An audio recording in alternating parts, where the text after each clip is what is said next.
A Visit from St. Nicholas by Clement C Moore, a dramatic reading.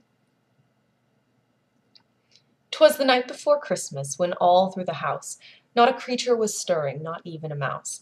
The stockings were hung by the chimney with care, in hopes that St. Nicholas soon would be there.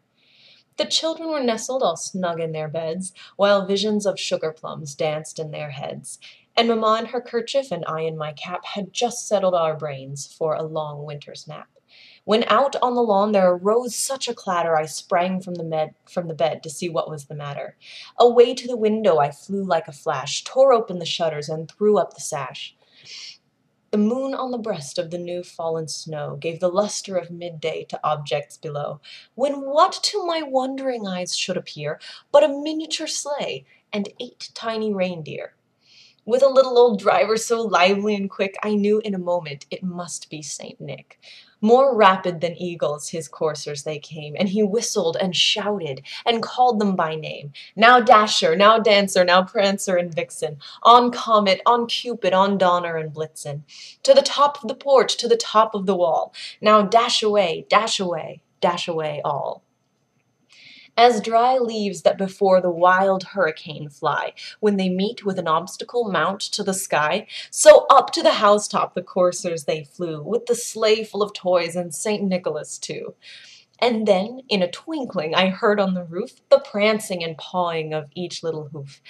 As I drew in my head and was turning around, down the chimney St. Nicholas came with a bound. He was dressed all in fur from his head to his foot, and his clothes were all tarnished with ashes and soot. A bundle of toys he had flung on his back, and he looked like a peddler just opening his pack. His eyes, how they twinkled, his dimples, how merry. His cheeks were like roses, and his nose like a cherry.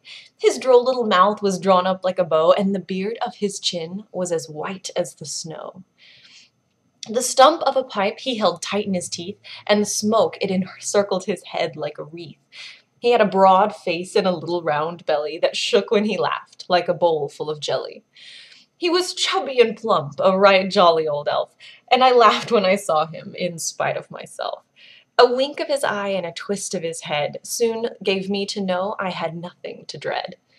He spoke not a word, but went straight to work, and filled all the stockings, then turned with a jerk, and laid his finger aside of his nose, and giving a nod, up the chimney he rose. He sprang to his sleigh, to his team gave a whistle, and away they all flew like the down of a thistle. But I heard him exclaim, ere he drove out of sight, "Happy Christmas to all, and to all a good night."